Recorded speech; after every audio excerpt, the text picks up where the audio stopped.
Hai, temenin aku masak yuk. Kali ini aku mau bikin nasi goreng kuning yang rasanya begitu otentik dengan rempah, dan ini sangat-sangat estetik sekali dan wajib banget dicobain. Dan ini cocok banget buat dijadiin ide jualan buat kalian yang buka usaha kafe-kafean ataupun angkringan ya.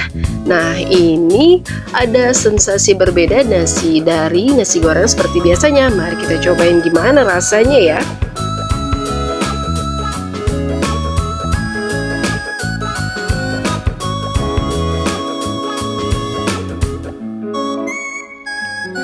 Bismillahirrahmanirrahim.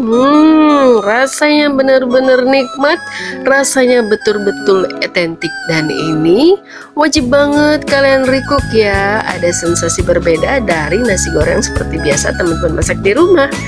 Sebelum ke resepnya, jangan lupa like, komen, dan subscribe ya. Jangan lupa nyalakan lonceng notifikasinya agar tidak ketinggalan resep-resep cetar selanjutnya. Dan buat kalian yang selalu memberikan dukungannya, terima kasih ya. Dan kalian semoga sehat selalu dan murah rezekinya. Amin amin ya robbal alamin. Parah banget rasanya, sampai 2 jempol ya. Yang belum subscribe, aku tungguin kalian subscribe ya. Terima kasih. Ke intinya, mari kita masak. Ya, kita pakai panci legend kesayangan ya. Nah, gunakan minyak netizen ya, alias minyak kelapa. Kalau nggak punya, pakai minyak biasa juga nggak apa-apa. Kalau punya minyak udang, pakai minyak udang lebih mantul lagi. Atau pakai minyak bekas goreng kacangnya tadi ya. Saya disangrai, kalau mau kacangnya digoreng nggak apa-apa, jadi minyak sayur biasa kalian jadi ada aroma kacang gorengnya, maksud saya seperti itu. Dan langkah pertama seperti biasa, kita tumis bawang putih cincang dan tambahkan bawang bombay biar lebih mantul banget ya. Kalau nggak ada bawang bombay, pakai bawang merah yang banyak nggak apa-apa ya. Tapi kalau kalian yang jualan wajib punya ya, wajib disediain bahan bakunya ya. Agar rasanya tidak kecewa, wajib ikutin tutorialnya secara baik agar tidak salah jalan pastinya ya. Tumis perbawangannya sampai benar-benar layu dan harum. Lanjut masukkan cabai dan seringnya dan tumis sampai dia layu dan sampai benar-benar harum ya.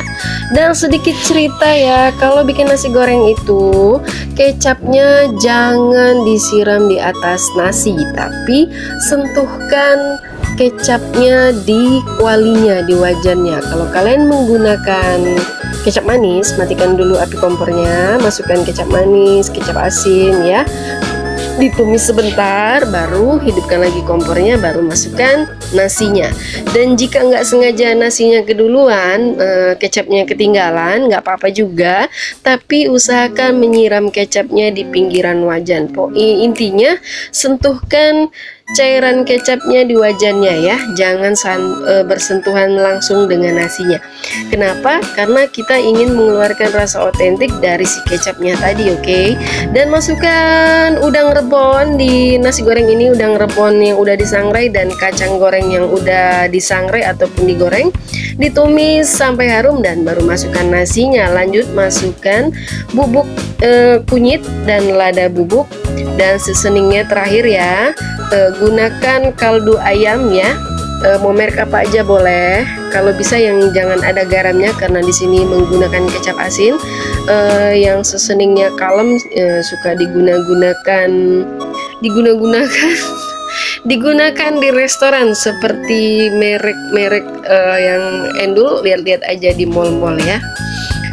Kalaupun nggak ada, yang pakai micin juga nggak apa-apa. Dan kalian tim yang mana, suka nasi goreng yang kering atau yang nyemek ya, pokoknya ini wajib dicobain. Dan terima kasih sudah menonton video aku sampai selesai. Jangan lupa berikan selalu dukungannya berupa like, komen, dan subscribe. Dan jangan lupa nyalakan lonceng notifikasinya agar tidak ketinggalan resep-resep cetar dari masakan Bunda Dina.